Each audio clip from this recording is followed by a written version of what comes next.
Ela era a filha mais bela da tribo Tupinambá, prometida ao maior guerreiro da aldeia desde que nasceu. Ele era um capitão português enviado para mapear as terras que seriam tomadas à força. Ela o encontrou moribundo na margem do rio, com um documento no bolso que ordenava o extermínio de todo o seu povo. Ela não sabia ler. Ele não sabia que seria salvo pela mulher que deveria destruir. E o que aconteceu entre eles naquela floresta amazônica de 1560 mudou para sempre o destino de duas culturas que jamais deveriam ter se encontrado. Uma Índia exuberante, um colonizador perdido, um amor que não tinha palavras, e um segredo que poderia matar a todos.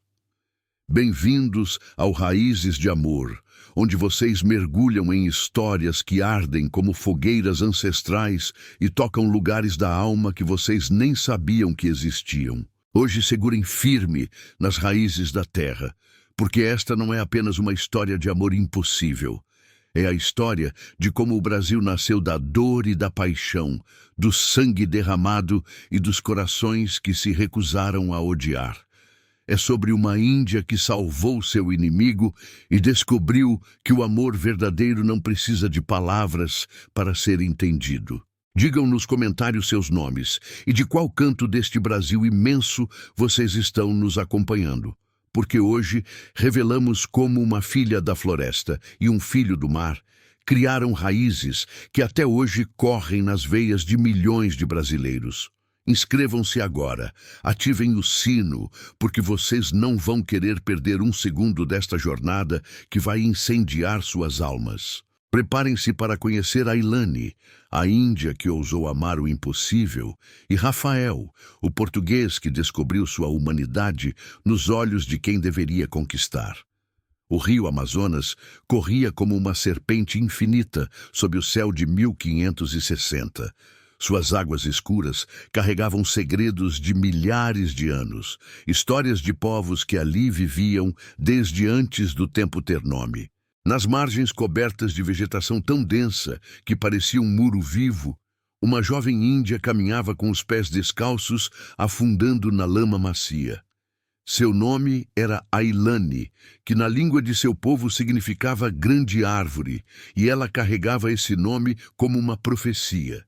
Era alta para uma mulher de sua tribo, com pernas longas e fortes, moldadas por anos de corrida pela floresta e natação nas águas do grande rio. Ailane tinha 18 verões de vida. Sua pele era da cor do mel selvagem, que sua avó colhia das colmeias escondidas nos troncos ocos, uma cor dourada que brilhava sob o sol, como se a própria luz a tivesse ungido. Seus cabelos eram negros como a noite mais escura, lisos e pesados, caindo até sua cintura como uma cascata de sombras vivas. Naquela manhã, ela os havia prendido com uma fita de fibras vegetais tingida de vermelho, deixando algumas mechas soltas que emolduravam seu rosto. E que rosto era aquele? Olhos castanhos tão profundos que pareciam guardar todos os mistérios da floresta, ligeiramente amendoados, emoldurados por cílios longos e curvos. Nariz pequeno e delicado, lábios cheios, naturalmente avermelhados como as frutas maduras do açaizeiro. Maçãs do rosto altas e pronunciadas, uma herança de gerações de mulheres fortes que vieram antes dela. Seu corpo era uma celebração da vida selvagem. Seios fartos que ela não escondia, como era costume de seu povo, adornados apenas com colares de sementes coloridas que cascateavam sobre sua pele. Cintura marcada que se abria em quadris largos, o corpo de uma mulher feita para gerar vida, para correr, para nadar, para dançar ao redor das fogueiras nas noites de lua cheia. Usava apenas uma tanga feita de fibras de buriti, tingida com urucum em um vermelho vivo que contrastava com o dourado de sua pele. Nos braços, pulseiras feitas de pequenos ossos de pássaros e sementes de tucumã. Nos tornozelos, cordões com pequenas conchas que faziam um som suave a cada passo que dava. Naquela manhã, Ailane havia acordado antes do sol. Um sonho estranho a havia arrancado do sono, um sonho que ela não conseguia lembrar por completo, apenas fragmentos. Água, fogo, um rosto que ela não conhecia, uma voz falando palavras que ela não entendia. Sua avó Iracema, a pajé da tribo, sempre dizia que os sonhos eram mensagens dos espíritos ancestrais, e Ailane aprendera desde pequena a prestar atenção. Por isso, enquanto todos ainda dormiam nas redes penduradas dentro da grande oca, ela se levantou em silêncio e caminhou até o rio. A aldeia Tupinambá ficava em uma clareira natural a poucos passos da margem. Eram 7 ocas grandes, cada uma abrigando várias famílias, construídas com troncos de árvores e cobertas com folhas de palmeira trançadas com tanto cuidado que nem a chuva mais forte conseguia penetrar. No centro da aldeia, uma área aberta onde ficava a fogueira principal, nunca totalmente apagada, sempre mantida viva por brasas que eram alimentadas dia e noite. Era ali que a tribo se reunia para as decisões importantes, para os rituais, para as festas que podiam durar dias inteiros. O pai de Ailane era Raoni, o cacique, um homem de 52 verões que carregava no corpo as marcas de uma vida de liderança. Seu cocar era o maior da aldeia, feito com penas de arara azul, vermelha e amarela, reservado apenas para ele. Suas pinturas corporais contavam histórias. Cada linha preta de genipapo em seu peito era uma batalha vencida. Cada círculo vermelho de urucum em seus braços era uma decisão sábia tomada. Raoni amava sua filha mais do que amava a própria vida, mas também era um homem de tradições, e as tradições de seu povo eram claras.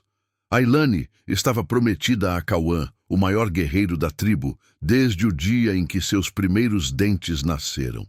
Cauã tinha 24 verões, e era tudo o que um guerreiro tupinambá deveria ser.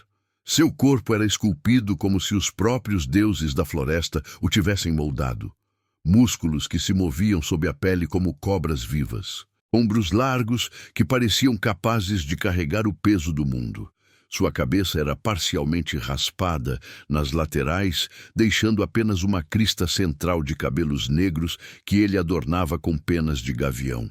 Seus olhos eram negros como poços sem fundo, e seu olhar era capaz de fazer guerreiros experientes baixarem a cabeça. Tinha cicatrizes nos braços, cada uma delas um troféu de honra, marcas das batalhas que venceu contra tribos rivais e contra os animais mais perigosos da floresta. Cauã amava Ailane desde que conseguia se lembrar. Para ele, não havia outra mulher. Nunca houve. Ela era a promessa que mantinha seu coração batendo, o prêmio pelo qual ele se tornara o melhor guerreiro, a razão pela qual ele acordava todas as manhãs e treinava até seus músculos gritarem de dor. Mas havia algo nos olhos de Ailane quando ela olhava para ele. Respeito, sim. Admiração, talvez. Mas não o fogo. Não aquela chama que Cauã via quando os anciãos contavam histórias de amores que moveram montanhas. E isso, mais do que qualquer ferida de batalha, doía em seu peito. Ailane caminhava pela margem do rio naquela manhã, pensando em seu destino. Dentro de 2 luas, ela se casaria com Cauã.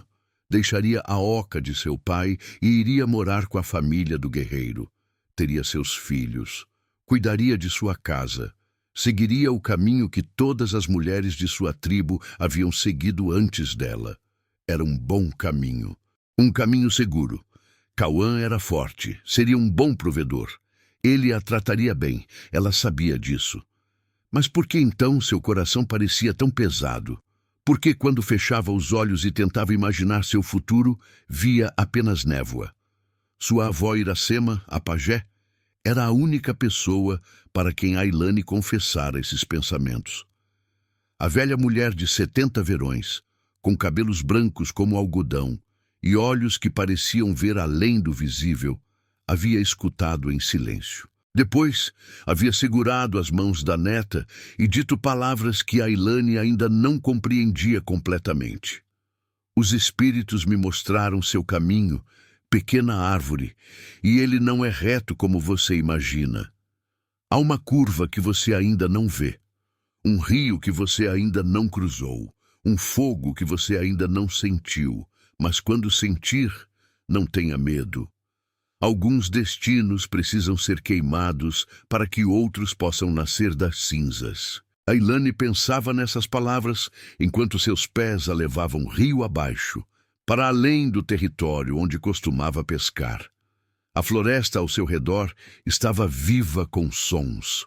O canto dos pássaros que acordavam, o zumbido dos insetos, o farfalhar das folhas com a brisa matinal, o grito distante de um macaco.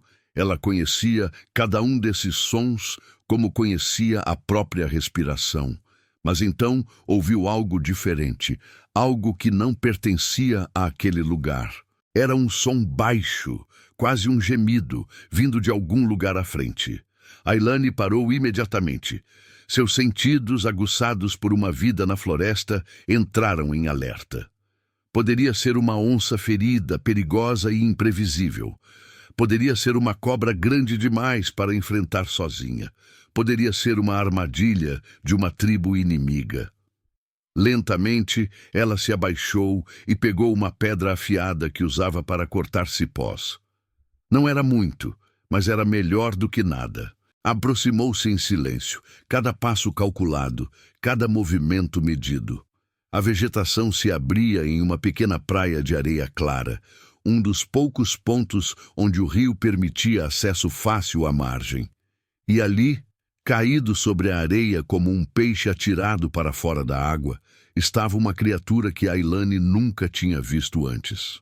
Era um homem, ou pelo menos parecia ser um homem, mas era diferente de qualquer homem que ela conhecia.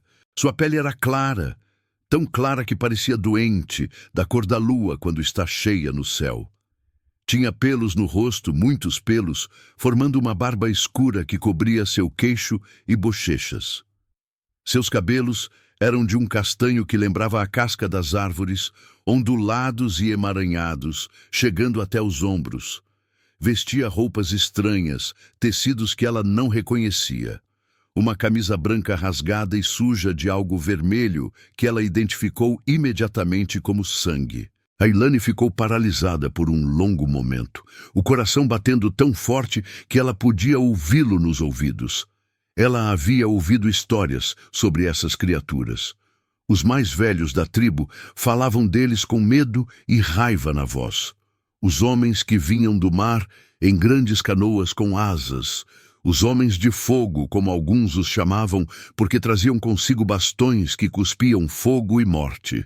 Os invasores, que chegavam em números cada vez maiores, tomando terras, escravizando povos, trazendo doenças que matavam aldeias inteiras. Seu primeiro instinto foi correr, voltar para a aldeia, avisar seu pai, deixar que os guerreiros lidassem com aquilo. Mas então o homem se moveu, apenas um pouco, um tremor em seu corpo, e um som escapou de seus lábios rachados, um som de dor, um som que, apesar de vir de uma criatura tão estranha, era inconfundivelmente humano. Ailane se aproximou um pouco mais, ainda segurando a pedra afiada. De perto pôde ver melhor o estado do homem. Ele estava gravemente ferido. Havia um corte profundo em sua têmpora, o sangue já seco formando uma crosta escura. Seus braços estavam arranhados, alguns cortes ainda frescos. Uma de suas pernas estava em um ângulo estranho, possivelmente quebrada. Seus lábios estavam rachados de sede, a pele de seu rosto queimada pelo sol. Estava inconsciente, mas respirava. Mal, com dificuldade, mas respirava. Perto dele, parcialmente enterrada na areia, havia uma bolsa de couro. E ao lado dela, um objeto que brilhava sob a luz do sol nascente. Ailane se abaixou e pegou. Era um pedaço de metal trabalhado, frio em suas mãos, com desenhos gravados que ela não entendia. Nunca tinha visto nada igual. Os homens de sua tribo faziam ferramentas de pedra, de osso, de madeira. Aquele material era diferente. Era duro, pesado e tinha uma beleza estranha que a fascinava. Dentro da bolsa de couro havia outros objetos estranhos.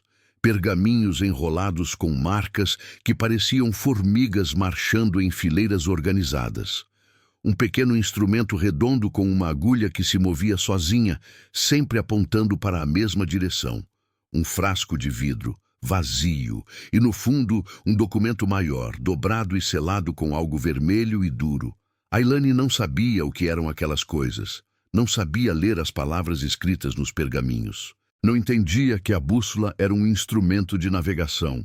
Não fazia ideia de que o documento selado no fundo da bolsa continha ordens assinadas pelo governador-geral do Brasil, Mendes Sá, ordenando o mapeamento completo daquela região do rio Amazonas para uma futura expedição de conquista.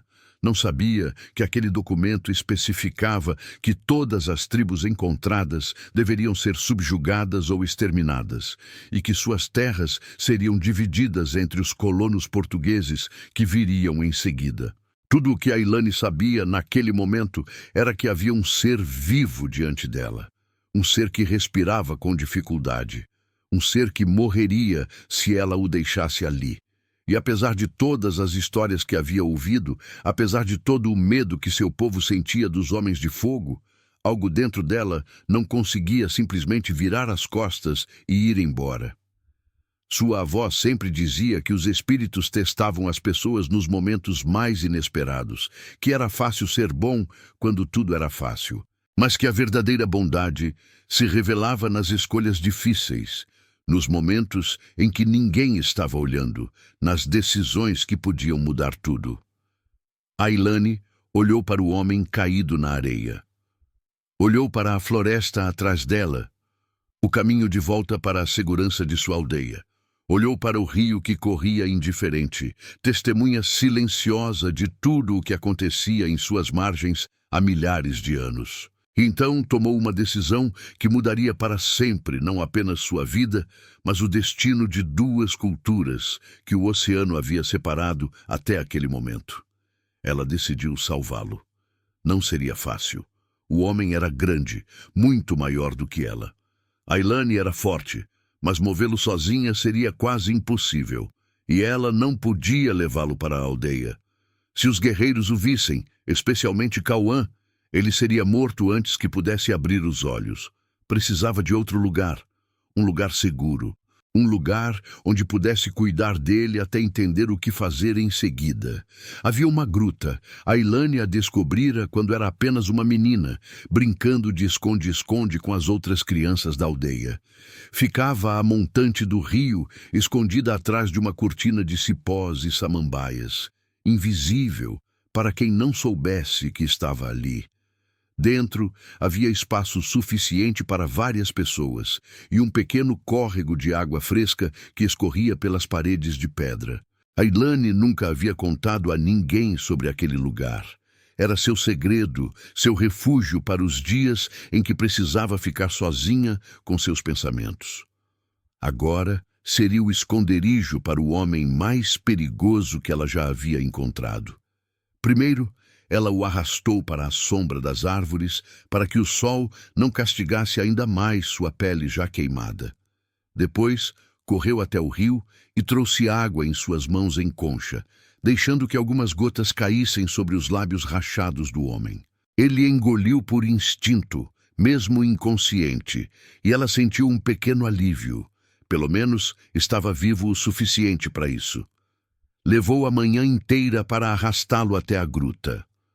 Ailane usou galhos grandes como alavancas, cipós como cordas, toda a engenhosidade que a vida na floresta lhe havia ensinado. Várias vezes pensou em desistir. Várias vezes perguntou a si mesma por que estava fazendo aquilo. Mas toda vez que olhava para o rosto do homem, algo a impelia a continuar. Talvez fosse o sonho da noite anterior. Talvez fosse as palavras de sua avó sobre curvas no caminho e rios a serem cruzados. Ou talvez fosse simplesmente a recusa de seu coração em deixar alguém morrer quando ela podia evitar. Quando finalmente o depositou no chão da gruta, o sol já estava alto no céu. Ailane estava exausta, cada músculo de seu corpo doendo, a pele suada e suja de terra. Mas o homem estava a salvo, pelo menos por enquanto. Ela olhou para ele por um longo momento, estudando suas feições estranhas. Mesmo ferido, mesmo sujo, havia algo em seu rosto que a intrigava. Linhas fortes, um queixo marcado apesar da barba, uma cicatriz antiga que ela podia ver parcialmente escondida pelos pelos de seu rosto. E quando ela tocou sua testa para verificar a febre, sentiu sua pele pela primeira vez. Era diferente da dela. Mais áspera em alguns lugares, mais suave em outros. Era a pele de alguém que havia vivido uma vida completamente diferente. Ailane sabia que precisava voltar para a aldeia antes que sua ausência fosse notada, mas também sabia que não podia deixá-lo assim. Precisava de ervas, precisava de água limpa, precisava de tudo o que sua avó lhe ensinara sobre a arte de curar. Por anos, Ailane havia acompanhado Iracema na coleta de plantas medicinais, aprendendo os segredos que as mulheres de sua linhagem passavam de geração em geração. Sabia qual casca de árvore baixava a febre, qual folha limpava feridas, qual raiz aliviava a dor. E agora, pela primeira vez, usaria esse conhecimento não para ajudar alguém de seu povo, mas para salvar um inimigo. Antes de sair, ela fez algo impulsivo. Retirou um dos colares de sementes que usava e o colocou ao lado do homem. Não sabia por quê. Talvez fosse uma oferenda aos espíritos para que o protegessem enquanto ela estava longe. Talvez fosse apenas uma forma de dizer que ela voltaria. Talvez fosse o primeiro de muitos gestos que ela não conseguiria explicar nos dias que viriam. Correu de volta para a aldeia, tomando cuidado para seguir um caminho diferente do que havia usado antes. Quando chegou, encontrou tudo como sempre. As mulheres preparando comida, as crianças brincando, os homens afiando suas armas ou descansando nas sombras das ocas. Ninguém pareceu notar que ela havia estado ausente por tantas horas. Ou se notaram, não comentaram. Ailane era conhecida por suas caminhadas solitárias pela floresta. Era uma de suas excentricidades, tolerada porque ela era filha do cacique. Mas alguém havia notado. Cauã estava sentado do lado de fora da oca de seus pais, trabalhando em um novo arco. Quando viu Ailane passar, seus olhos a seguiram. Havia algo diferente nela. Uma urgência em seus passos, um brilho estranho em seus olhos, uma inquietação que ele podia sentir mesmo à distância. Cauã era um caçador. Tinha passado sua vida inteira aprendendo a ler sinais, a interpretar movimentos, a perceber o que outros não percebiam. E os sinais que Ailane enviava naquele momento acenderam uma faísca de preocupação em seu peito. Ele decidiu ficar de olho nela. Não por desconfiança, disse a si mesmo, por proteção. Porque a mulher que seria sua esposa em 2 luas merecia toda sua atenção, toda sua dedicação, todo o seu amor, mesmo que ela ainda não soubesse retribuir esse amor da forma como ele desejava. Enquanto isso, na gruta escondida, o homem chamado Rafael Henrique de Alcântara continuava inconsciente, flutuando em um mar de febre e delírio. Em seus sonhos, ele estava de volta ao navio. Podia sentir o balanço das ondas, podia ouvir os gritos dos marinheiros, podia ver o céu se transformando em fúria, nuvens negras se acumulando, relâmpagos cortando a escuridão. A tempestade. Sim, a tempestade. Ela havia vindo do nada, uma parede de vento e água que atingiu o navio como a mão de um gigante furioso. Rafael tinha 28 anos e já havia enfrentado muitas tempestades em sua vida no mar. Mas aquela era diferente. Aquela tinha fome, queria devorá-los. E devorou. O mastro principal partiu como um galho seco. O casco foi atravessado por ondas que pareciam montanhas líquidas. Um por um, os homens foram arrancados do convés, engolidos pelas águas negras. Rafael se agarrou a um pedaço do casco com toda a força que tinha, sentindo o sal queimar seus olhos, sentindo seus pulmões encherem de água, sentindo a vida escapar de seu corpo. E então, escuridão.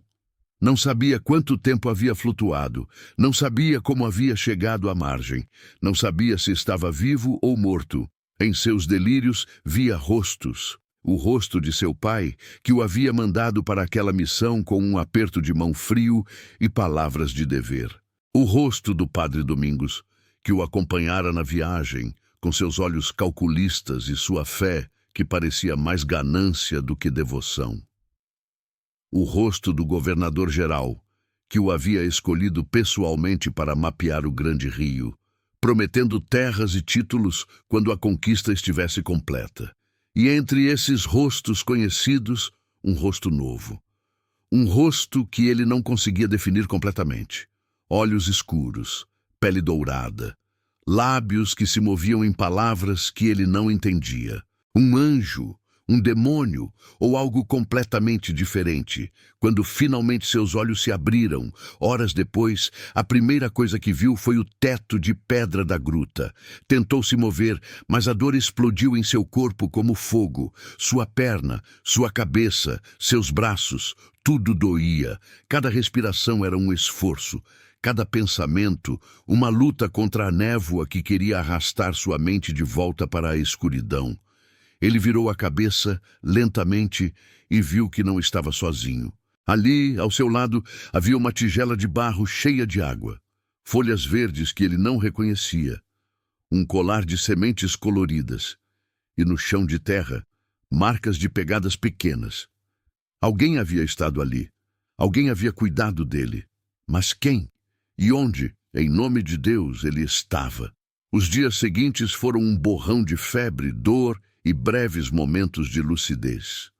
Ailane voltava à gruta sempre que podia, trazendo água fresca, ervas medicinais, frutas para quando ele acordasse. Precisava ser cuidadosa. Precisava ter certeza de que ninguém a seguia. Inventava desculpas para suas ausências, caminhadas longas, coleta de plantas para sua avó, momentos de solidão que uma noiva nervosa precisava antes do casamento. Sua avó, Iracema, foi a primeira a suspeitar que algo estava diferente. A velha pajé conhecia sua neta melhor do que Ailane conhecia a si mesma. Via a inquietação em seus olhos. Via a forma como suas mãos tremiam levemente quando pensava que ninguém estava olhando.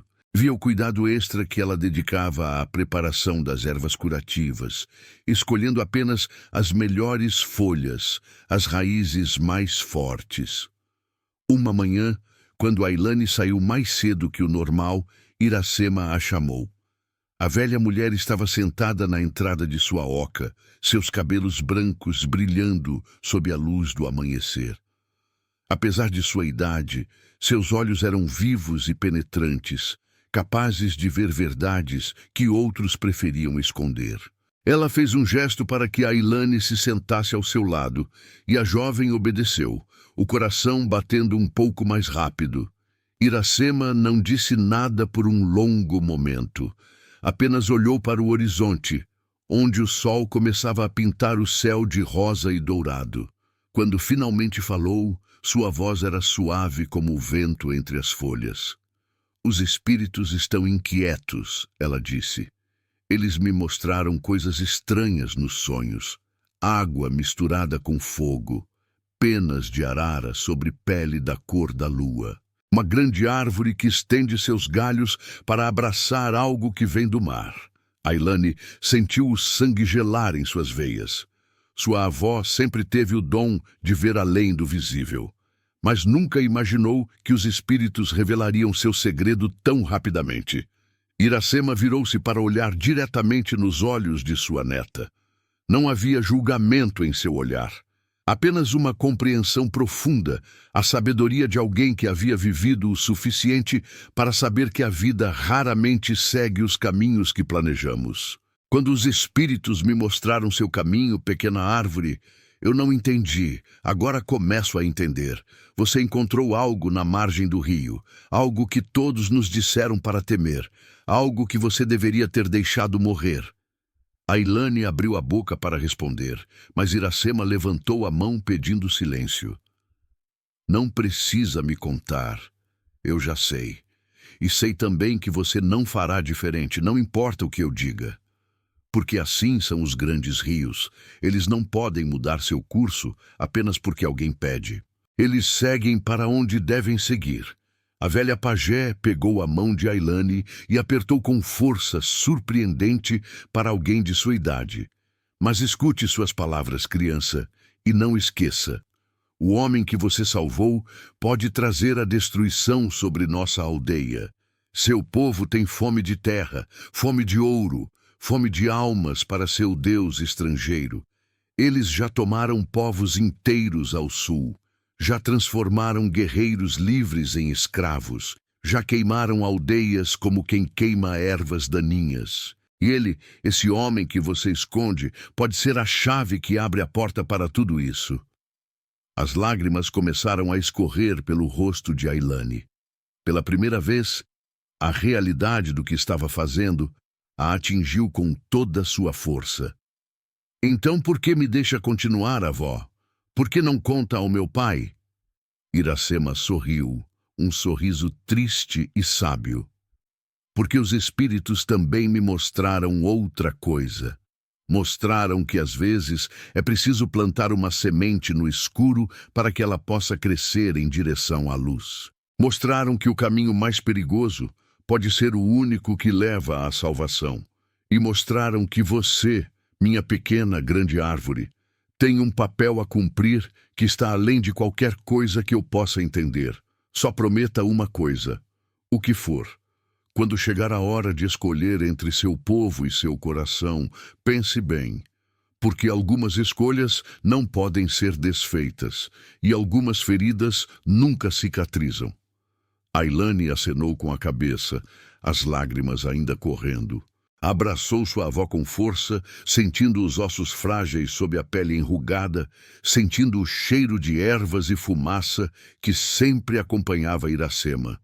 Naquele abraço, houve uma transmissão silenciosa de força, de amor, de uma bênção que não precisava de palavras. Depois, Ailane se levantou e caminhou em direção à floresta, carregando consigo as ervas que sua avó havia preparado. Não olhou para trás. Não podia. Se olhasse, talvez não encontrasse coragem para continuar. Na gruta, Rafael havia acordado novamente. Desta vez, a febre havia baixado um pouco e sua mente estava mais clara. Conseguia ver o ambiente ao redor. As paredes de pedra cobertas de musgo, a luz fraca que entrava por uma abertura parcialmente coberta de vegetação, o som de água correndo em algum lugar próximo e, ao seu lado, os sinais de que alguém havia cuidado dele. Água. Comida estranha que ele não reconhecia. Folhas mastigadas que haviam sido aplicadas em suas feridas. Um colar de sementes que ele segurava sem saber por quê. Tentou se lembrar do que havia acontecido, a tempestade, o naufrágio, os gritos de seus homens sendo engolidos pelo mar, o pedaço de casco ao qual se agarrou, e depois nada, apenas fragmentos, uma praia, areia quente e um rosto. Sempre aquele rosto aparecendo em seus sonhos como um fantasma benigno. Sua bolsa. Onde estava sua bolsa? Rafael entrou em pânico momentâneo, tentando se mover apesar da dor. A bolsa continha tudo. Os mapas, a bússola, o documento do governador. Se tivesse perdido, sua missão estaria comprometida. Pior, se caísse nas mãos erradas. Mas então viu a bolsa, a poucos palmos de distância, aparentemente intacta. Respirou aliviado. Seja lá quem o havia salvado, não tinha mexido em seus pertences. Ou, se havia mexido, não entendia o que continham. Foi então que ouviu um som. Passos leves. O farfalhar de folhas sendo afastadas. Alguém estava entrando na gruta. Rafael instintivamente procurou sua espada, antes de lembrar que a havia perdido no naufrágio. Estava indefeso, ferido, à mercê de quem quer que se aproximasse. Seu coração disparou. Seus músculos se contraíram, preparando-se para uma luta que ele provavelmente não conseguiria vencer. E então ela apareceu. A luz do sol que entrava pela abertura iluminou sua silhueta por trás, criando um halo dourado ao redor de seu corpo. Por um momento, Rafael pensou que estava delirando novamente, que a febre havia voltado e estava lhe pregando peças, porque a criatura que estava diante dele não podia ser real. Era uma mulher. A mulher mais extraordinária que ele já havia visto em toda a sua vida. Sua pele era da cor do mel, brilhando como se fosse feita de ouro líquido. Seus cabelos negros caíam como uma cascata de seda até sua cintura. Seus olhos, quando a luz finalmente os alcançou, eram de um castanho profundo que parecia conter todos os segredos da floresta. Ela usava pouquíssimas roupas pelos padrões portugueses, apenas uma pequena tanga e colares de sementes, mas não havia nada de vergonhoso em sua nudez. Era natural, era livre, era a coisa mais bela que Rafael já havia contemplado. Ailane parou na entrada da gruta igualmente surpresa. Havia esperado encontrá-lo ainda inconsciente ou pelo menos confuso demais para reagir. Mas os olhos dele estavam abertos, fixos nela com uma intensidade que a fez recuar instintivamente. Eram olhos de uma cor que ela nunca tinha visto. Nem castanhos, nem pretos, mas algo entre o verde e o cinza, como as águas do rio quando o céu estava nublado. Os dois ficaram assim por um longo momento, apenas se olhando. Não havia palavras. Não poderia haver. Ele não falava a língua dela, ela não falava a língua dele. Eram duas criaturas de mundos completamente diferentes, separadas por um oceano de cultura, história e sangue, unidas apenas por aquele momento improvável em uma gruta escondida na selva amazônica. Foi Ailane quem primeiro quebrou o silêncio. Não com palavras, mas com um gesto. Lentamente, para não assustá-lo, ela colocou no chão a cabaça com água fresca que havia trazido. Depois, as folhas de plantas medicinais. Depois, algumas frutas. E, finalmente, fez um gesto universal, levando os dedos à boca, indicando que ele deveria comer. Rafael entendeu. Sua garganta estava seca como o deserto. Seu estômago vazio há dias doía de fome. Mas ainda assim hesitou. Quem era ela? Por que estava ajudando-o? Poderia confiar naquela comida, naquela água. Poderia ser veneno. Poderia ser uma armadilha. Tudo o que ele havia aprendido sobre os nativos dessas terras dizia que eram selvagens perigosos, antropófagos, inimigos da fé cristã. Mas então ela fez algo que desarmou todas as suas defesas.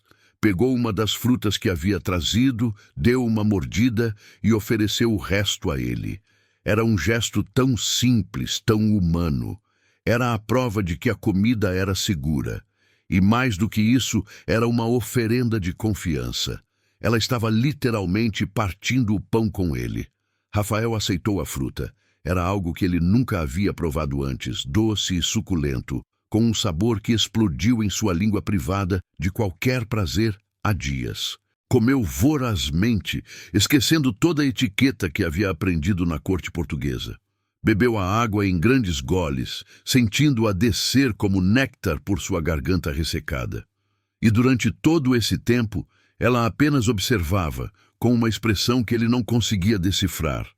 Quando ele terminou, Ailane se aproximou um pouco mais, ainda mantendo distância, ainda cautelosa, mas próxima o suficiente para verificar suas feridas. Rafael resistiu ao impulso de recuar quando ela estendeu a mão em direção à sua cabeça. Seus dedos eram surpreendentemente delicados enquanto examinavam o corte em sua têmpora. Ela franziu o senho, claramente insatisfeita com o que via, e murmurou algo em sua língua. As palavras eram estranhas, cheias de sons que Rafael nunca havia ouvido, mas havia uma musicalidade nelas que o hipnotizava. Ela voltou até a entrada, pegou algumas das folhas que havia trazido e começou a mastigá-las. Rafael observou, fascinado e ligeiramente enojado. Quando as folhas estavam reduzidas a uma pasta verde, ela cuspiu na palma da mão e se aproximou dele novamente. Desta vez, não hesitou. Aplicou a pasta diretamente em seu ferimento, trabalhando com movimentos precisos de quem já havia feito aquilo muitas vezes. A sensação inicial foi de ardência, como se alguém estivesse pressionando brasa contra sua pele. Rafael gemeu de dor, agarrando involuntariamente a mão de Ailane. O toque a surpreendeu tanto quanto a ele. Era a primeira vez que suas peles se encontravam conscientemente. A mão dele era maior, mais áspera, coberta de calos de uma vida no mar. A mão dela era menor, mais forte, marcada pelo trabalho na terra e na água. Eles ficaram assim por um momento que pareceu se estender para além do tempo, olhando-se, tocando-se, respirando o mesmo ar. E então, tão abruptamente quanto havia começado, o momento passou. Ailane puxou sua mão de volta e continuou a aplicar a pasta medicinal, evitando olhar diretamente nos olhos dele. Quando terminou com a cabeça, ela passou para os braços, depois para a perna ferida. Examinou os ossos com cuidado, pressionando em diferentes pontos, observando as reações dele. Não estava quebrada, concluiu, apenas severamente torcida. Usou tiras de tecido que ela mesma havia preparado para imobilizá-la, trabalhando com eficiência surpreendente. Durante todo o processo, Rafael a observava. Não podia fazer mais nada além de observar, e quanto mais observava, mais perguntas se acumulavam em sua mente. Quem era ela? Por que estava arriscando tudo para salvá-lo? Ela sabia quem ele era, o que representava, e se soubesse, continuaria ajudando-o. O sol começava a descer quando Ailane finalmente terminou. Ela se levantou, limpou as mãos na terra e olhou para ele uma última vez. Havia algo em seu olhar que Rafael não conseguia decifrar. Não era medo, não era ódio. Era algo mais complexo, uma mistura de curiosidade, preocupação e algo que ele não ousava nomear. Ela apontou para si mesma e disse uma palavra: Ailane. Depois apontou para ele, claramente esperando uma resposta. Rafael entendeu.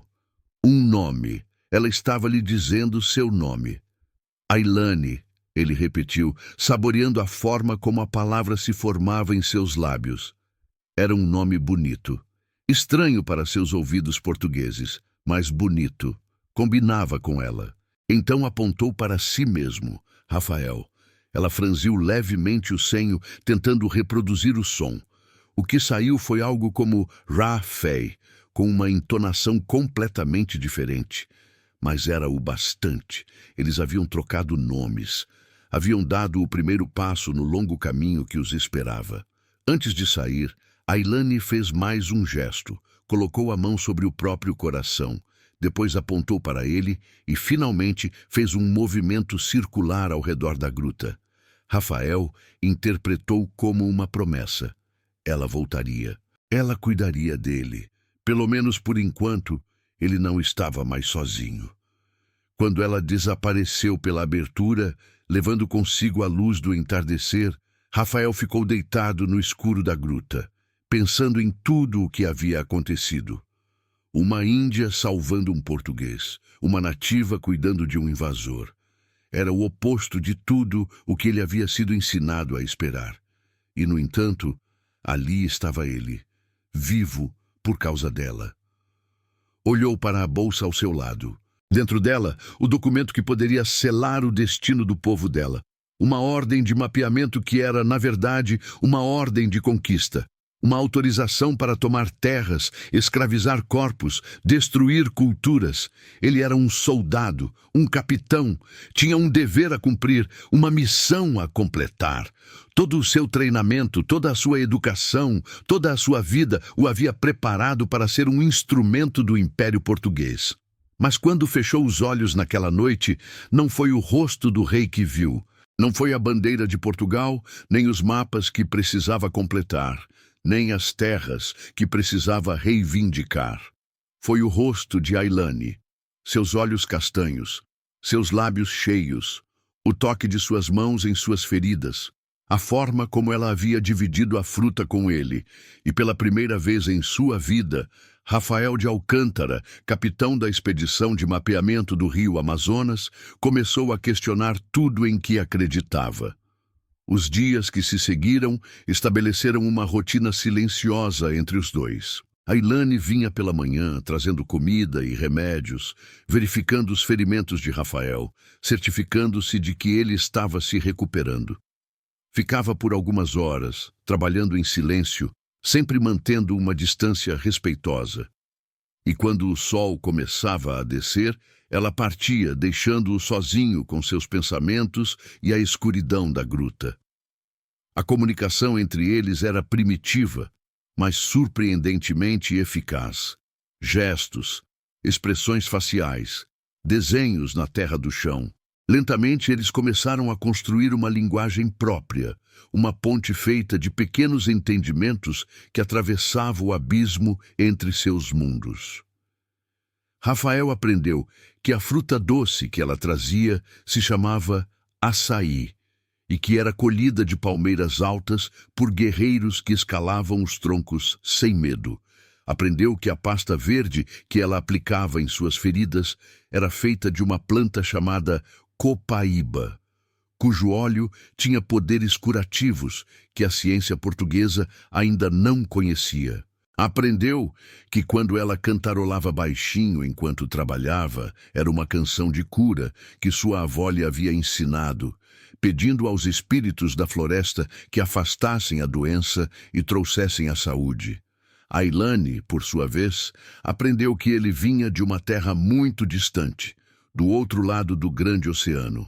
Aprendeu que seu povo navegava em canoas enormes, maiores do que as ocas da aldeia, impulsionadas não por remos, mas por grandes panos brancos que capturavam o vento. Aprendeu que os desenhos estranhos nos papéis que ele carregava eram uma forma de linguagem, marcas que representavam palavras e pensamentos, uma maneira de fazer com que a voz viajasse através do tempo e do espaço.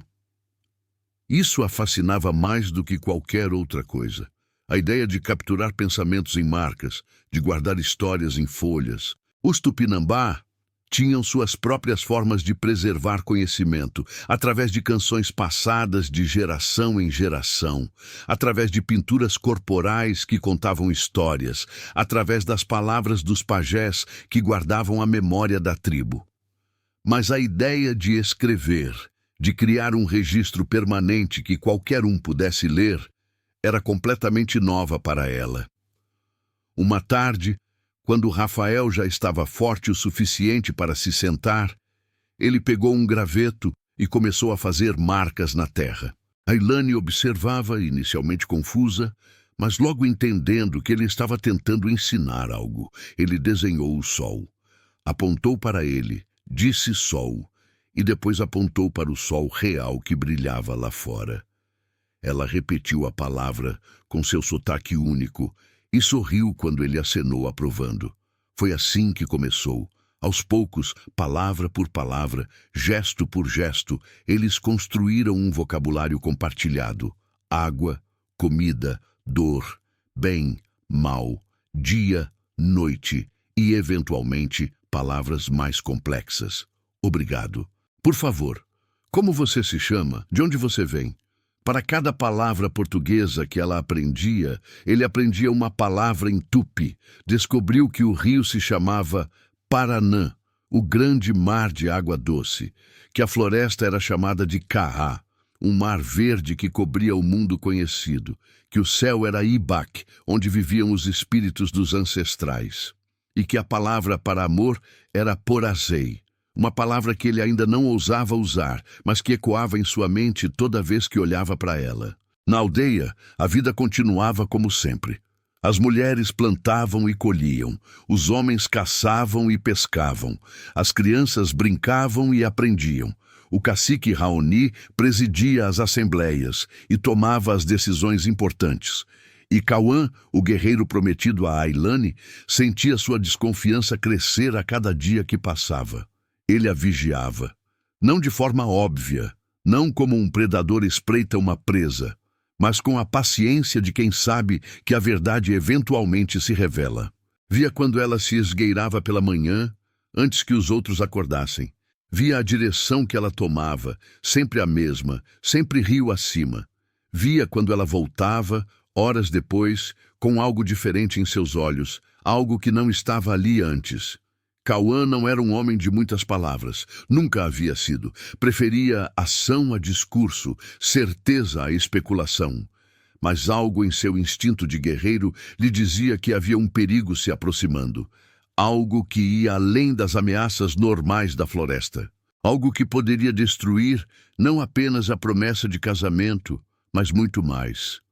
Uma noite, quando a fogueira central já estava quase apagada e a maioria da aldeia dormia, Cauã se aproximou de Iracema. A velha pajé estava sentada do lado de fora de sua oca, olhando para as estrelas, como sempre fazia quando os espíritos falavam com ela.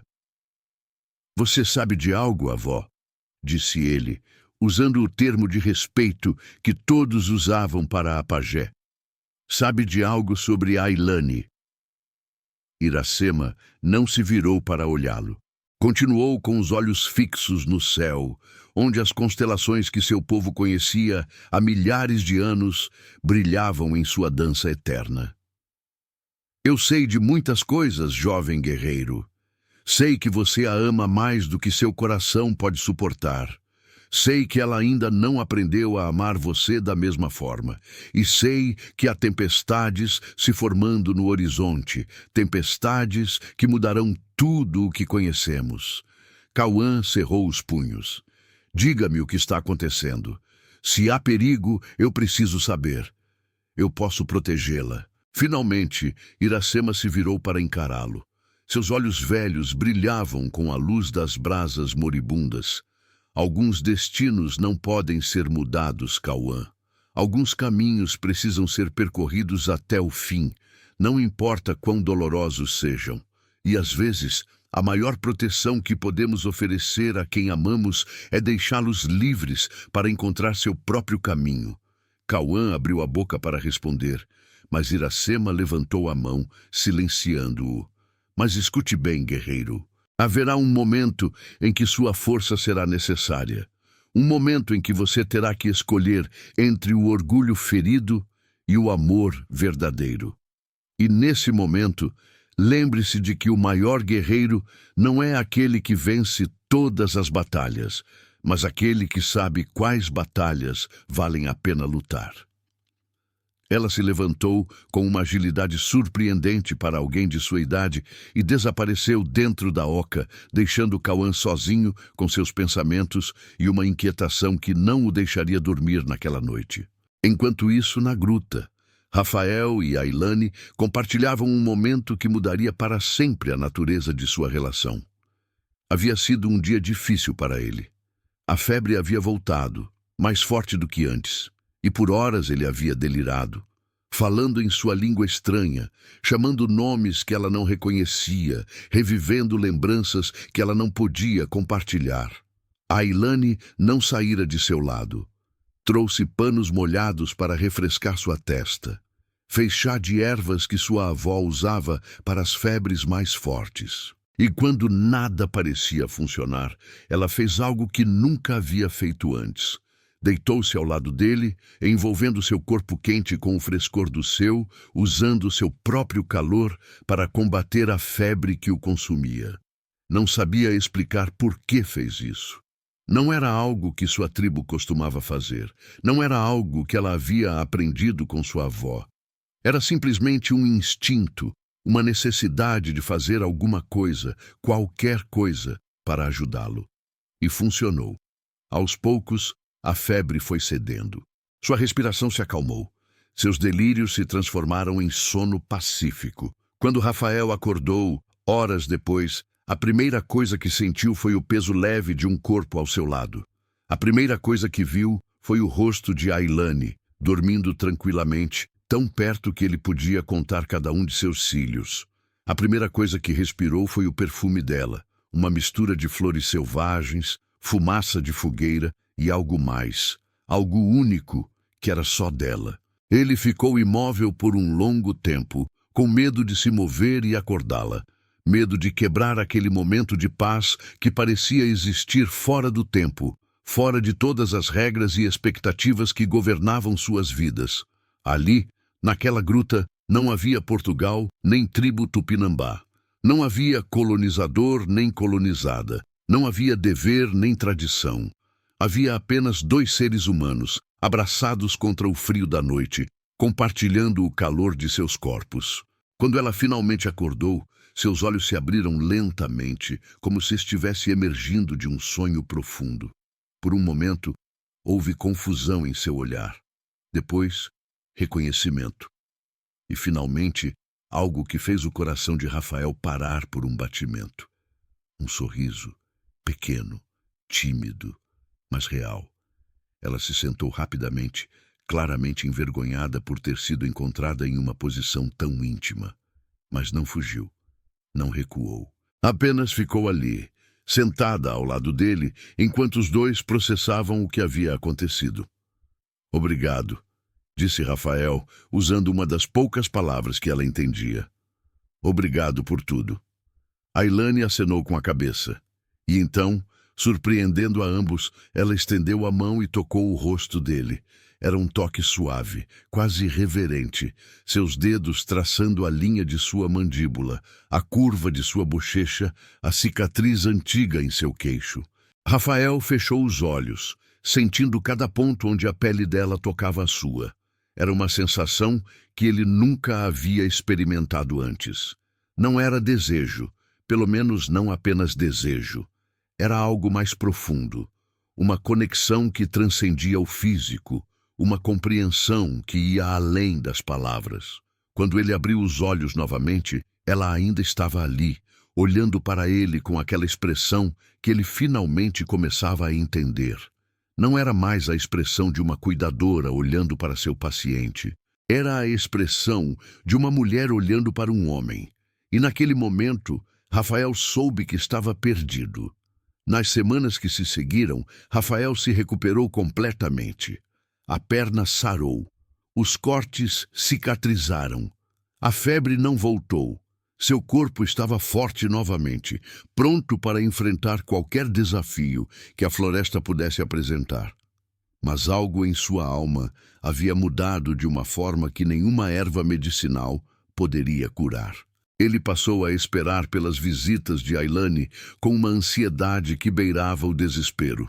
As horas que ela passava longe pareciam intermináveis. E as horas que ela passava com ele passavam rápido demais. Aprendeu mais de sua língua, o suficiente para conversar sobre coisas simples. Aprendeu sobre sua família, seu pai, o cacique, sua avó, a pajé, sua mãe que havia morrido quando ela era pequena. Aprendeu sobre Cauã, o guerreiro a quem ela estava prometida, e sentiu uma pontada de ciúme que o surpreendeu por sua intensidade. Por sua vez, contou a ela sobre sua própria vida. Sobre Portugal, com suas cidades de pedra e seus castelos no alto das colinas. Sobre o rei, que governava de um palácio que ela não conseguia imaginar, tão distante e poderoso que parecia um ser de outro mundo. Sobre os navios, as caravelas que cruzavam oceanos inteiros, levando homens para terras que ninguém conhecia. E sobre sua missão, embora omitisse os detalhes mais sombrios. O documento ainda estava em sua bolsa. Rafael o olhava às vezes, quando Ailane não estava, e sentia um peso no peito que ficava mais insuportável a cada dia. As palavras escritas ali eram claras. Ordens do governador-geral. Mapeamento para futura conquista. Subjugação ou extermínio das tribos. Divisão das terras entre colonos. Era o documento de uma invasão, escrito com a frieza de quem não vê os nativos como pessoas, mas como obstáculos a serem removidos. Rafael sempre soube o que estava fazendo quando aceitou a missão. Sempre soube o que aconteceria com as tribos que encontrasse. Mas era fácil aceitar isso quando os nativos eram apenas conceitos abstratos, selvagens sem rosto que viviam em terras distantes. Agora eles tinham um rosto, o rosto de Ailane. E a ideia de que sua missão poderia levar à destruição dela e de seu povo o dilacerava por dentro. Uma noite, quando a lua cheia iluminava a gruta com uma luz prateada, Ailane trouxe algo diferente. Não era comida nem remédio. Era um cocar pequeno, feito com penas de arara azul e amarela, delicadamente trançadas com fibras vegetais. Ela o entregou a ele com uma solenidade que indicava que aquilo era importante. Para você, disse ela, usando as palavras em português que havia aprendido. Proteção. Espíritos da floresta. Rafael pegou o cocar com mãos trêmulas. Entendia o que aquilo significava. Não era apenas um presente, era uma aceitação. Uma declaração de que, aos olhos dela, ele não era mais apenas um estrangeiro. Era alguém digno de proteção espiritual, alguém que pertencia. E nesse momento, olhando para o cocar em suas mãos e para a mulher que o havia dado, Rafael tomou uma decisão. Não podia mais continuar com a farsa. Não podia mais esconder o que realmente era, o que realmente tinha vindo fazer. Ailane merecia a verdade, e ele merecia a reação dela, fosse qual fosse. Tenho que te mostrar algo, disse ele com a voz tremendo. Algo importante. Ele pegou a bolsa e tirou o documento. Ailane olhou para o pergaminho com curiosidade, sem entender. Para ela, eram apenas marcas em uma folha, a mesma escrita misteriosa que ela havia visto antes. Isso, disse Rafael, apontando para o documento, é mau. Minha missão, meu trabalho, ele estava lutando para encontrar as palavras certas para explicar algo tão complexo com um vocabulário tão limitado. Meu povo quer esta terra, quer tomar, quer que seu povo vá embora ou... Ele não conseguiu terminar a frase. Ailane olhou para ele, depois para o documento e de volta para ele. Algo mudou em seus olhos. A compreensão chegou devagar, como a maré subindo, inevitável e devastadora. Você vir para destruir meu povo? A voz dela era um sussurro. Rafael baixou a cabeça, incapaz de encará-la. Essa era minha missão, mas agora não sei mais, não consigo mais. O silêncio que se seguiu foi o mais longo de suas vidas. Ailane se levantou e caminhou até a abertura da gruta, ficando de costas para ele, os ombros rígidos, o corpo todo tenso como um arco prestes a disparar. Rafael esperou. Esperou que ela gritasse, esperou que ela corresse, esperou que ela o atacasse com toda a fúria de alguém traído. Qualquer reação seria merecida. Qualquer punição seria justa. Mas quando ela finalmente se virou, não havia raiva em seus olhos. Havia tristeza. Uma tristeza tão profunda que parecia um oceano sem fundo. Eu sabia, disse ela, e as palavras caíram como pedras. Minha avó me alertou. Os espíritos mostraram. Eu sabia o que você era, o que seu povo faz, porque ainda assim me aproximei. Ela caminhou de volta para perto dele e se ajoelhou, colocando suas mãos sobre as dele, que ainda seguravam o documento. Porque olhei em seus olhos e não vi maldade. Vi medo, vi confusão, vi um homem preso entre dever e coração. E pensei. Ela parou, buscando as palavras. Pensei que se mostrasse bondade, talvez encontrasse bondade de volta. Rafael sentiu as lágrimas escorrendo por seu rosto, mas não fez nada para detê-las. E encontrou. Ailane sorriu. Aquele sorriso triste e sábio que parecia pertencer a alguém muito mais velha. Ainda não sei. O que você vai fazer agora? Era a pergunta que Rafael vinha evitando fazer a si mesmo há semanas. O que faria? Poderia simplesmente voltar para o mar, esperar que outro navio passasse, completar sua missão? Poderia entregar os mapas que já havia feito, sabendo que eles seriam usados para destruir tudo isso? Poderia olhar nos olhos de Ailane sabendo que havia contribuído para a aniquilação de seu povo? Não, percebeu. Não poderia. Lentamente, deliberadamente, Rafael pegou o documento. Olhou para ele por um último momento, para as palavras que haviam definido sua missão, seu propósito, sua vida nos últimos meses. E então, com um movimento decisivo, rasgou-o ao meio. Ailane arregalou os olhos. Rafael rasgou novamente, e novamente, e novamente, até que o documento fosse apenas uma pilha de pedaços minúsculos no chão da gruta. Não vou mais fazer isso, disse ele, com uma convicção que surpreendeu até a ele mesmo. Não vou mais ser parte dessa destruição. Não sei o que vou fazer, não sei como vou viver, mas sei que não posso continuar sendo quem eu era. Ailane olhou para os pedaços de papel no chão, depois para Rafael, e então fez algo que ele não esperava. Ela chorou. Não de tristeza, mas de alívio, de alegria, de uma emoção tão grande que não cabia em palavras. E naquela noite, na gruta iluminada pela lua, duas pessoas de mundos impossíveis finalmente se abraçaram. Não como cuidadora e paciente, não como nativa e invasor, mas como duas almas que haviam encontrado, contra todas as probabilidades, uma conexão que transcendia língua, cultura e história. Foi um abraço longo, um abraço que dizia tudo o que eles ainda não conseguiam dizer com palavras.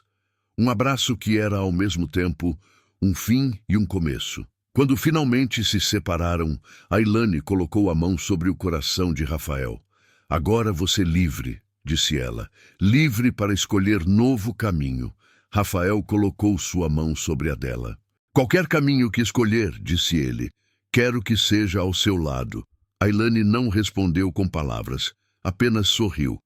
E naquele sorriso havia uma promessa que não precisava de tradução. Mas a paz daquela noite não duraria, porque enquanto Rafael e Ailane selavam seu pacto silencioso na gruta, forças muito maiores que eles estavam se movendo, e a tempestade que se aproximava faria tudo o que eles haviam enfrentado até então parecer uma brisa suave. Na aldeia, Cauã finalmente havia tomado uma decisão. Cansado de esperar, cansado de dúvidas, cansado de ver a mulher que amava escapar todas as manhãs para um destino desconhecido, ele decidiu segui-la. Seria paciente, seria silencioso, seria invisível, e descobriria a verdade, custasse o que custasse. No oceano, a poucos dias de distância, 3 navios portugueses navegavam em direção ao rio Amazonas. Na popa do maior deles, um homem vestido de preto observava o horizonte com olhos que não conheciam piedade. Padre Domingos de Carvalho havia esperado meses por essa expedição. Meses planejando, convencendo, manipulando. O naufrágio de Rafael havia sido um contratempo, mas não um fim. Onde um capitão falhava, outro seria enviado. E desta vez, Domingos vinha pessoalmente para garantir que a missão fosse cumprida.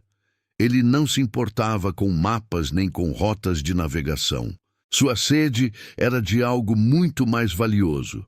Os nativos que haviam capturado em expedições anteriores falavam de uma montanha sagrada, um lugar onde brilhava algo que só podia ser ouro.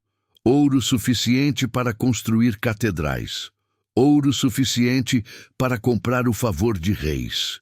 Ouro suficiente para transformar um simples padre em um dos homens mais poderosos do Novo Mundo. E se algumas aldeias precisassem ser destruídas para chegar até lá, que assim fosse. Era o preço do progresso. Era a vontade de Deus. Na gruta, inconscientes de tudo isso, Rafael e Ailane dormiram abraçados pela primeira vez. Seus sonhos foram tranquilos, cheios de promessas e possibilidades. Não sabiam que aquela seria a última noite de paz que teriam por muito tempo. Não sabiam que a guerra estava chegando. A manhã seguinte amanheceu nublada, com nuvens pesadas que ameaçavam chuva. Na aldeia Tupinambá, os anciãos olhavam para o céu com preocupação. Não era uma preocupação comum, do tipo que se tem quando a pesca pode ser prejudicada ou quando a colheita pode sofrer. Era algo mais profundo, algo que se sentia nos ossos, na terra, no próprio ar que se respirava. Iracema, a pajé, não havia dormido. Passou a noite inteira em vigília, queimando ervas sagradas, entoando cânticos antigos, pedindo aos espíritos ancestrais que lhe mostrassem o que estava por vir. E eles haviam mostrado. Imagens que a deixaram tremendo. Canoas maiores que casas. Homens vestidos de preto carregando cruzes. Fogo consumindo as ocas. Sangue tingindo as águas do rio. Quando o sol nasceu, ela chamou Raoni, seu filho, o cacique. Encontraram-se do lado de fora da oca principal, onde ninguém pudesse ouvir. Eles estão vindo, disse Iracema com a voz rouca de uma noite sem sono. Muitos, mais do que podemos contar, e trazem destruição. Raoni ouviu em silêncio. Era um líder experiente, acostumado a receber notícias difíceis. Mas esta era diferente. Esta ameaçava tudo o que ele conhecia, tudo o que seu povo havia construído ao longo de gerações. Quanto tempo temos? Perguntou. Não sei ao certo. Dias. Talvez menos. O cacique olhou para sua aldeia, para as crianças brincando, para as mulheres preparando o primeiro alimento do dia, para os guerreiros que confiavam nele para protegê-los. Sentiu o peso de sua responsabilidade como nunca antes. Devemos fugir, disse ele. Há outras terras, podemos nos juntar às tribos do interior. Iracema balançou a cabeça. Não é tão simples. Os espíritos me mostraram outra coisa. Uma escolha que virá. Uma filha da tribo que segura a chave para dois destinos. Um que leva à destruição, outro que leva a algo novo. Algo que nunca existiu antes. Raoni franziu a testa. Não entendo, mãe. A velha pajé suspirou. Eu também não entendia. Mas agora começo a ver. Sua filha, Ailane. Ela está no centro disso tudo. E o homem de pele clara que ela esconde na gruta rio acima. O sangue de Raoni gelou. O quê? Que homem? Antes que Iracema pudesse responder, um grito cortou o ar da aldeia. Todos se viraram para a direção do som. Cauã estava na entrada da floresta, arrastando alguém pelo braço. Alguém de pele clara, cabelo castanho e roupas estranhas. Rafael. O guerreiro o jogou no chão no centro da aldeia, aos pés do cacique. Seus olhos queimavam de raiva, mas havia algo mais ali também. Dor. Traição. Encontrei isto, disse Cauã, cuspindo as palavras escondido nas nossas terras. Um dos invasores. E sua filha, anunciou apontando para Ailane, que havia surgido correndo da floresta, estava com ele. O silêncio que se seguiu foi absoluto. Todos os olhos se voltaram para Ailane, que chegou ofegante, os cabelos soltos, os olhos arregalados de medo. Ela olhou para seu pai, depois para Rafael caído no chão, depois para Cauã. Eu posso explicar, começou ela. Explicar? A voz de Cauã era uma lâmina. Explicar que você escondeu um inimigo, que você traiu seu povo, que você me traiu. Raoni levantou a mão pedindo silêncio. Seu rosto era uma máscara, impossível de ler. Caminhou lentamente até Rafael, que se levantou com dificuldade, ainda fraco da doença recente. Quem é você? Perguntou o cacique, em uma mistura de tupi e português, que indicava que ele já havia tido contato com outros invasores antes. O que faz em nossas terras? Rafael olhou ao redor. Dezenas de olhos o encaravam. Alguns com medo, outros com ódio, todos com desconfiança. Ele podia mentir, podia inventar uma história, podia fingir ser algo que não era, mas olhou para Ailane. Viu a súplica em seus olhos e decidiu que não podia mais viver de mentiras. Meu nome é Rafael de Alcântara, disse ele, com a voz firme, apesar do medo. Era capitão de um navio português. Fui enviado para mapear estas terras para uma futura invasão.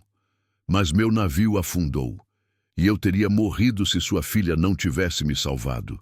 Os murmúrios se espalharam pela multidão. Cauã deu um passo à frente, a mão no cabo de sua arma. E agora vem nos entregar? Veio contar aos seus onde estamos? Não. Rafael olhou diretamente nos olhos do guerreiro. Vim porque não tenho mais para onde ir. Vim porque destruí os documentos que me mandaram fazer. Vim porque... Ele hesitou, depois continuou. Vim porque sua filha me mostrou que eu estava do lado errado. Mentira! Gritou Cauã. São todos iguais. Todos mentem, todos traem, todos destroem. Ele se virou para Raoni. Devemos matá-lo agora, antes que traga mais dos seus. Raoni não respondeu imediatamente. Olhava para Rafael com uma intensidade que parecia penetrar sua alma. Depois, seus olhos se moveram para sua filha, que havia se colocado ao lado do estrangeiro, como se seu corpo pudesse protegê-lo. Ailane, disse ele, com uma voz que era ao mesmo tempo do pai e do cacique. Fale. Conte-me tudo. E ela contou.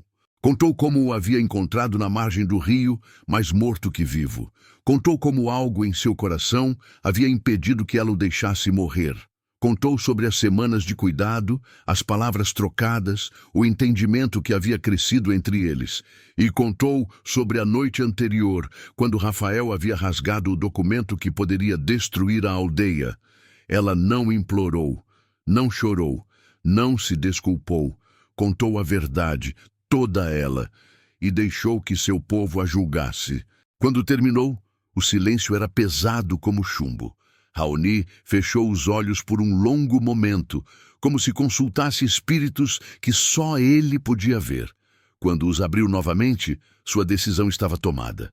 O estrangeiro será julgado, declarou, pelo conselho dos anciãos. Até lá ficará preso. E você, ele se virou para Ailane, com uma dor visível em seus olhos, também ficará confinada. Trouxe perigo para nossa aldeia.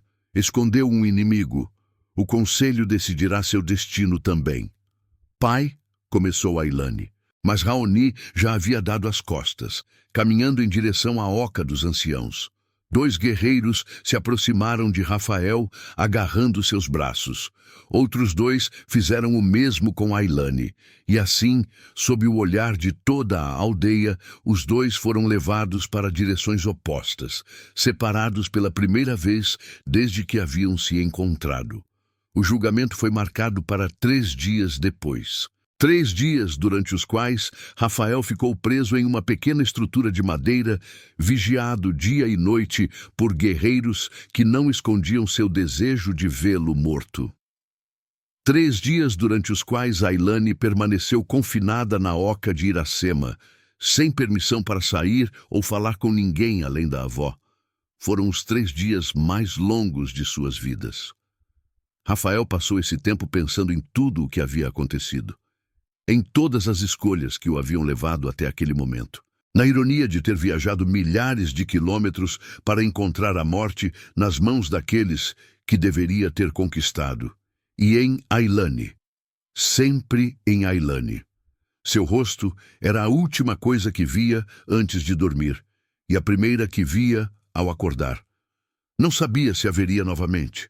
Não sabia se teria a chance de dizer as palavras que queimavam em seu peito. Só sabia que, se morresse, morreria sabendo que havia conhecido, pelo menos por algumas semanas, o que era ser verdadeiramente livre. Ailane, por sua vez, passou esses dias em silêncio. Iracema não a pressionou para falar, não a julgou, não a repreendeu, apenas ficou ao seu lado, preparando chás, murmurando cantos antigos, sendo a presença reconfortante que sempre fora. Mas na última noite antes do julgamento, a velha pajé finalmente quebrou o silêncio. Você o ama, disse, não como pergunta, mas como constatação. Ailane não respondeu. Não precisava. Os espíritos me mostraram algo mais, continuou Iracema. Mostraram que esse amor não é fraqueza, é força. Uma força que vai ser testada como nunca foi testada antes. E você, minha pequena, grande árvore, vai precisar de toda essa força para o que está por vir. Ailane finalmente levantou os olhos. O que está por vir, avó? Iracema hesitou. Havia coisas que ela havia visto que não ousava pronunciar em voz alta. Visões de fogo e sangue, de gritos e fumaça, de um confronto que mudaria tudo. A tempestade, disse ela finalmente. Ela está quase aqui. O julgamento aconteceu ao amanhecer do terceiro dia. Toda a aldeia se reuniu ao redor da fogueira central. Rafael foi trazido com as mãos amarradas e colocado no centro do círculo. Ailane foi trazida logo depois, mas mantida separada do outro lado da fogueira. Raoni presidia a assembleia, ladeado pelos anciãos da tribo. Seu rosto era solene, carregando o peso de uma decisão que afetaria não apenas as duas pessoas sendo julgadas, mas potencialmente todo o futuro de seu povo. O conselho discutiu por horas. Alguns pediam a morte imediata de Rafael. Outros argumentavam que matá-lo traria a ira dos invasores mais rapidamente. Alguns defendiam Ailane, lembrando que ela sempre fora leal à tribo. Outros a condenavam por sua traição, exigindo que fosse banida ou pior. Cauã foi um dos que mais falaram. Sua raiva era palpável, suas palavras cortantes, mas havia algo em seus olhos que traía suas palavras. Uma dor que ia além do orgulho ferido. O amor que ele sentia por Ailane, mesmo agora, mesmo depois de tudo. Finalmente, quando o sol já estava alto no céu, Raoni levantou a mão, pedindo silêncio. Todos se calaram, esperando a decisão. O conselho decidiu, anunciou ele. O estrangeiro será executado ao pôr do sol. Quanto à minha filha, sua voz tremeu levemente. Ela será banida, não poderá mais viver entre nós, não será mais considerada Tupinambá. Um murmúrio percorreu a multidão. Ailane sentiu o mundo girar ao seu redor. Banimento era pior que morte. Era ser apagada, esquecida, como se nunca tivesse existido. Mas antes que alguém pudesse dizer qualquer coisa, uma voz cortou o ar. Eu tenho algo a dizer. Todos se viraram. Era Iracema, a pajé, que se levantava com dificuldade de seu lugar entre os anciãos. Os espíritos me falaram, disse ela, com uma voz que parecia vir de muito longe. E eles me mostraram algo que vocês precisam saber. Ela caminhou até o centro do círculo, seu corpo frágil, carregando uma autoridade que ninguém ousava questionar. Parou entre Rafael e Ailane, olhando para ambos antes de se virar para a assembleia. Esse homem, apontou para Rafael, não é nosso inimigo. Ou melhor, era nosso inimigo, mas escolheu deixar de ser, destruiu os documentos que trariam a destruição, rasgou seu próprio destino para criar um novo. E minha neta olhou para Ailane. Não traiu nossa tribo. Ela seguiu seu coração, que é o caminho mais difícil e mais corajoso de todos. Raoni franziu a testa. Mãe, o que você está dizendo? Estou dizendo que os espíritos me mostraram o que está por vir. Navios, muitos, chegando em dias. E com eles, um homem de preto que não conhece piedade. Ele vem pelo ouro da montanha sagrada. Vem destruir tudo o que conhecemos. E não importa se matarmos esse homem ou não. Eles virão de qualquer forma. O silêncio que se seguiu foi absoluto. Todos sabiam da montanha sagrada. Todos conheciam os segredos que ela guardava. E todos entendiam o que aconteceria se os invasores a encontrassem. Então, o que devemos fazer? Perguntou um dos anciãos. Iracema sorriu, um sorriso triste, mas cheio de sabedoria. Devemos usar o que temos, e o que temos é um homem que conhece os invasores, que fala sua língua, que sabe como pensam, como lutam, como podem ser derrotados. Se formos inteligentes, ele pode ser nossa maior arma. Todos os olhos se voltaram para Rafael, que ouvia tudo com o coração acelerado. Era uma chance de provar que havia mudado, uma chance de fazer algo que valesse a pena. Raoni pensou por um longo momento. Depois se virou para o estrangeiro. Se você nos ajudar a enfrentar os invasores, disse ele lentamente, e se sobrevivermos, você terá sua vida. E minha filha? Ele olhou para Ailane. Minha filha terá a chance de provar que não traiu seu povo. Era mais do que Rafael poderia esperar. Acenou com a cabeça, sentindo uma mistura de medo e esperança. Farei o que puder. Lutarei ao lado de vocês. Não como invasor, mas como... Ele buscou a palavra certa. Como irmão. A palavra caiu no ar como uma pedra em um lago, criando ondas que se espalharam por toda a assembleia. Alguns zombaram, outros pareceram considerar. Mas algo havia mudado. A sentença de morte estava suspensa. E agora, pela primeira vez, nativos e invasor iriam lutar lado a lado. O tempo era curto. Mal haviam terminado o julgamento quando os batedores que Raoni havia enviado retornaram com notícias alarmantes. 3 navios haviam sido avistados na foz do grande rio. Vinham subindo rapidamente, impulsionados por ventos favoráveis e pela ganância dos homens que os comandavam. Rafael imediatamente se colocou à disposição. Reuniu-se com Raoni e os principais guerreiros, incluindo Cauã, que o olhava com uma desconfiança que não havia diminuído. Mas mesmo Cauã tinha que admitir que o conhecimento do estrangeiro era valioso. Eles vão atacar de manhã, explicou Rafael, desenhando diagramas na terra. Sempre atacam de manhã, quando a luz está boa e podem ver os alvos claramente. Terão mosquetes. São armas que disparam fogo e metal. São mortais à distância, mas demoram para recarregar. Se puderem se aproximar entre os disparos, terão vantagem. E o Homem de Preto? Perguntou Raoni. O que você sabe sobre ele? Rafael hesitou. Padre Domingos de Carvalho. Vim no mesmo navio que ele uma vez. É cruel, ganancioso. Acredita que está fazendo a vontade de seu Deus ao destruir povos como o seu. E não vai parar até conseguir o que quer, que é o ouro da montanha, completou Raoni. Sim, ele vai usar os soldados como escudo, mas seu verdadeiro objetivo é o ouro. Se pudermos... Ele foi interrompido por um som que fez todos congelarem. Um estrondo distante, como trovão em dia de sol, e depois outro, e outro. Já começaram, disse Rafael, o rosto pálido. Estão sinalizando sua chegada. A aldeia entrou em movimento frenético. Mulheres e crianças foram enviadas para o interior da floresta, para lugares secretos que só os Tupinambá conheciam. Os guerreiros se reuniram, pintando seus corpos com as cores de guerra, preparando suas armas, seus arcos, suas flechas, suas lanças, as bordosas de madeira pesada que podiam quebrar ossos. Ailane foi até Rafael antes que ele partisse com os guerreiros. Volte, disse ela, com a voz firme apesar do medo em seus olhos. Volte para mim. Rafael tomou suas mãos nas suas. Vou voltar, prometo. Era uma promessa que ambos sabiam que ele talvez não pudesse cumprir, mas era uma promessa que precisava ser feita. Precisava ser acreditada. Quando os primeiros raios do sol do dia seguinte tocaram a copa das árvores, o confronto começou.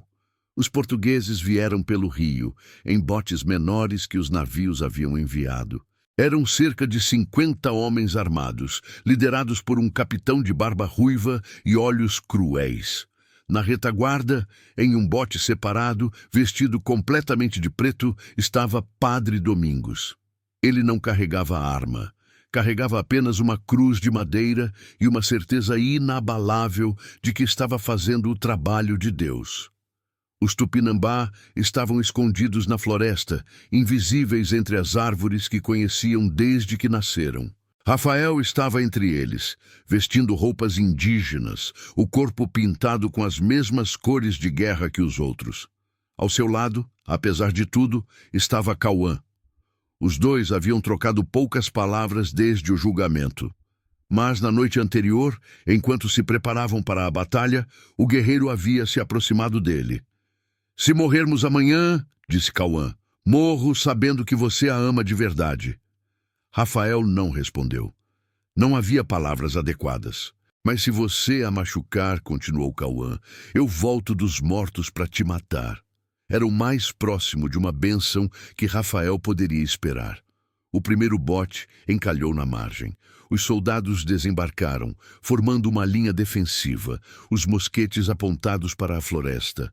Não viam ninguém, mas sabiam que estavam sendo observados. Selvagens! Gritou o capitão de barba ruiva. Sabemos que estão aí. Entreguem o ouro e serão poupados. Resistam e serão destruídos. Não houve resposta. Apenas o som da floresta, os pássaros, os insetos, o vento nas folhas. O capitão fez um sinal. Os soldados avançaram, devagar, cautelosos. 50 metros, 40, 30. Agora, sussurrou Raoni. As flechas voaram, dezenas delas surgindo da floresta como um enxame mortal. Os soldados não tiveram tempo de reagir. Vários caíram, atingidos antes que pudessem disparar um único tiro. O caos se instalou. Os portugueses dispararam para a floresta, mas as balas se perdiam entre as árvores. Os Tupinambá eram sombras, aparecendo e desaparecendo, atacando e recuando antes que pudessem ser atingidos. Rafael lutava ao lado deles, usando uma lança que Cauã havia lhe dado. Não era sua arma natural, mas fazia o que podia. Desviou de um golpe de espada, contra-atacou, derrubou um soldado que tentava recarregar seu mosquete. A luta durou horas. Os portugueses, apesar de sua superioridade tecnológica, estavam em desvantagem numérica e em território desconhecido. Aos poucos foram sendo empurrados de volta para a margem do rio. Mas Padre Domingos não havia vindo para perder. Quando a batalha parecia decidida, ele fez um sinal para seu bote. 2 homens emergiram carregando algo que Rafael reconheceu imediatamente. Barris de pólvora. "Não!" gritou Rafael. "Recuem! Todos recuem!" Mas era tarde demais. Os barris foram lançados em direção à floresta, seguidos por tochas acesas. A explosão foi devastadora. Árvores centenárias foram arrancadas do solo. O fogo se espalhou rapidamente, alimentado pela vegetação seca. Em minutos, uma parede de chamas separava os Tupinambá de sua aldeia. "Agora", disse Padre Domingos, com um sorriso que não tinha nada de santo, "o fogo fará o trabalho por nós. E quando a floresta estiver limpa, pegaremos o ouro." Rafael viu Ailane do outro lado das chamas. Ela havia vindo, apesar das ordens, incapaz de ficar esperando enquanto seu povo lutava. E agora estava presa, as chamas se aproximando, sem caminho para escapar.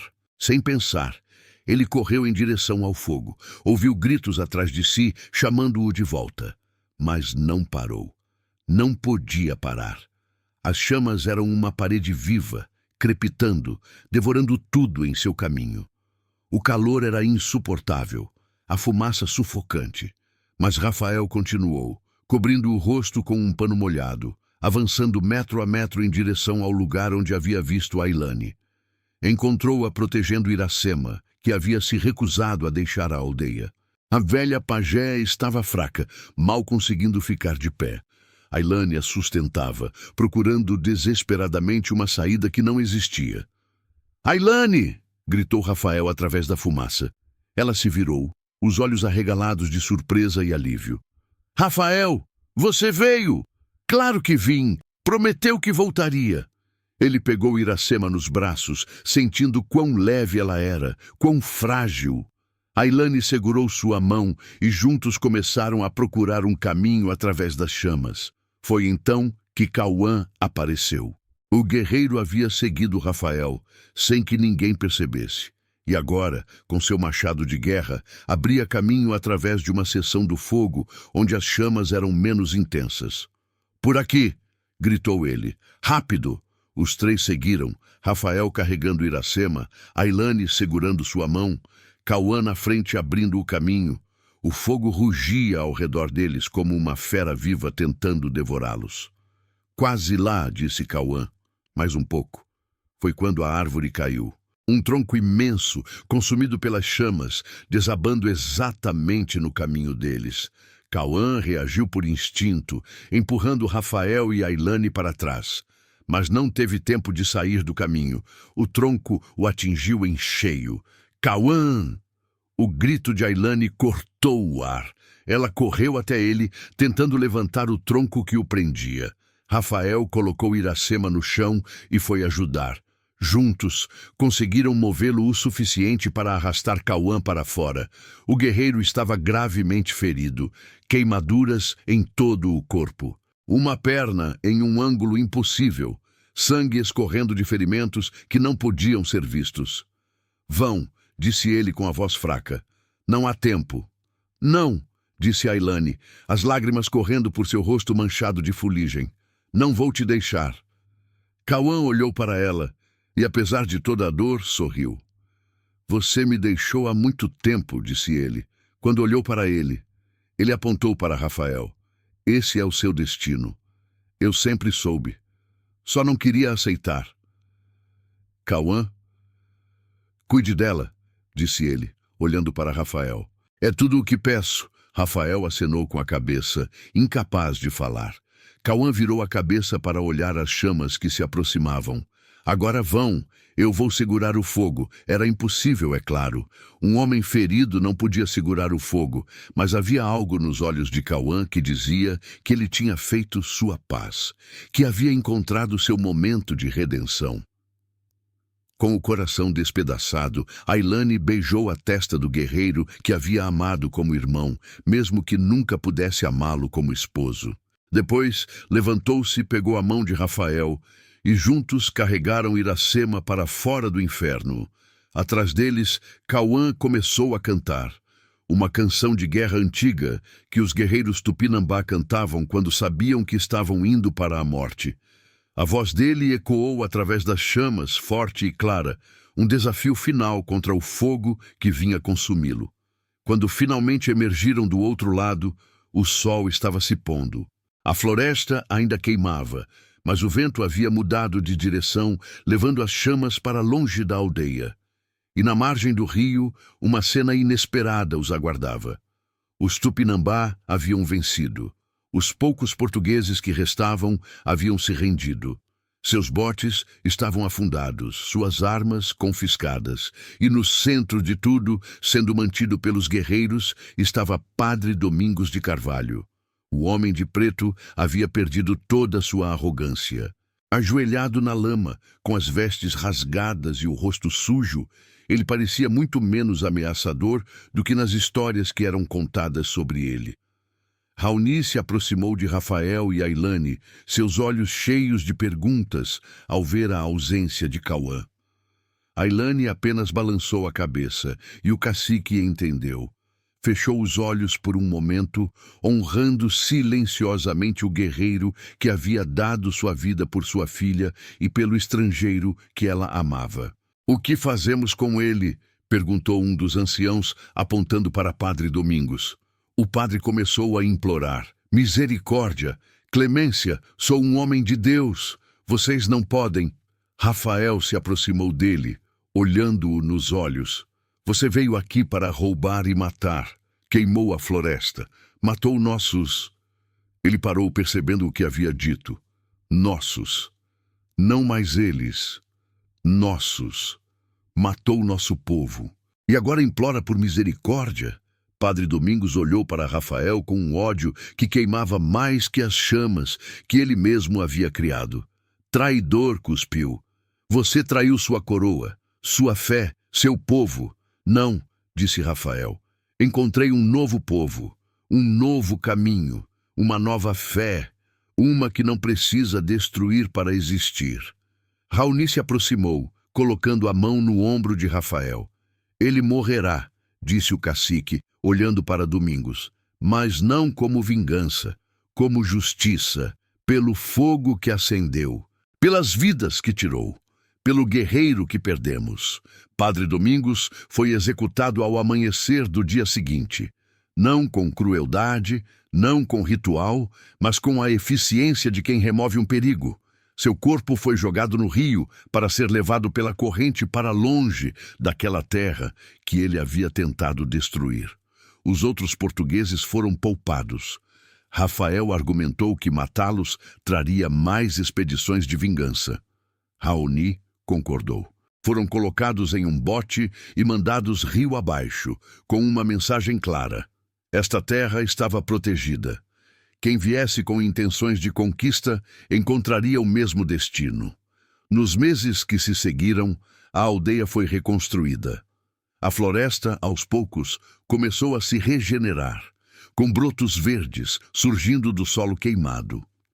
E Rafael se tornou oficialmente parte da tribo, em uma cerimônia que Iracema presidiu apesar de sua saúde frágil.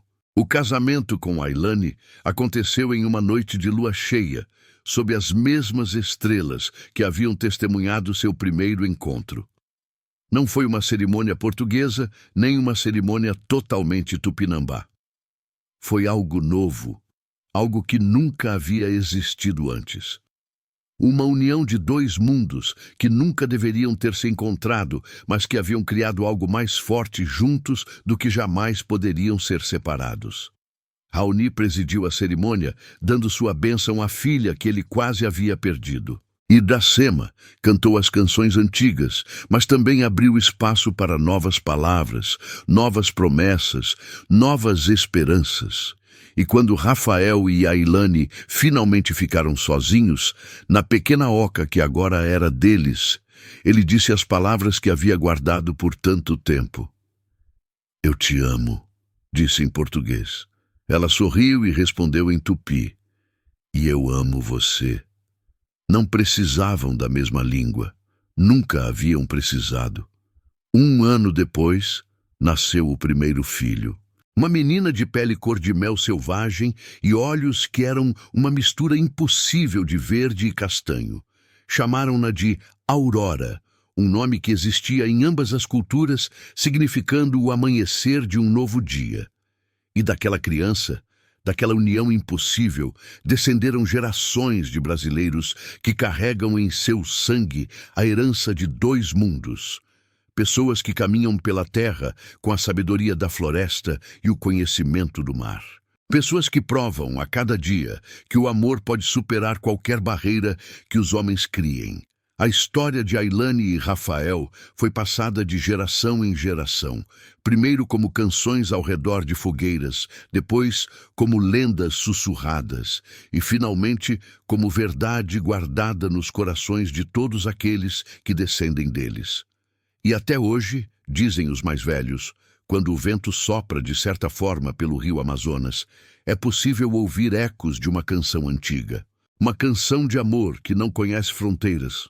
Uma canção que começou em uma gruta escondida, entre uma Índia exuberante e um colonizador perdido, e que continua ecoando através dos séculos, porque algumas histórias são grandes demais para acabar. Algumas histórias vivem para sempre.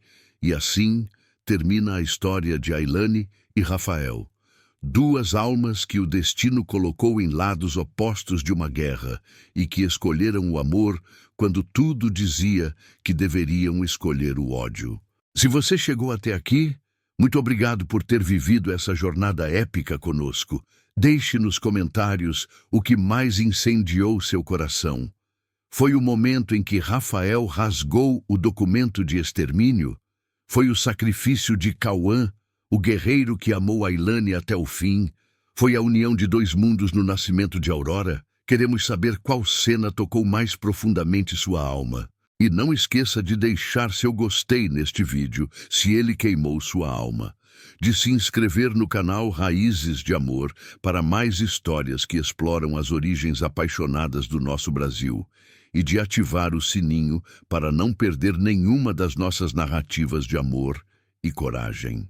Compartilhe com aquela pessoa especial que precisa acreditar que o amor pode superar qualquer barreira, que duas pessoas de mundos completamente diferentes podem criar algo mais belo juntas do que jamais poderiam criar separadas. E lembre-se, cada um de nós carrega em seu sangue histórias como esta.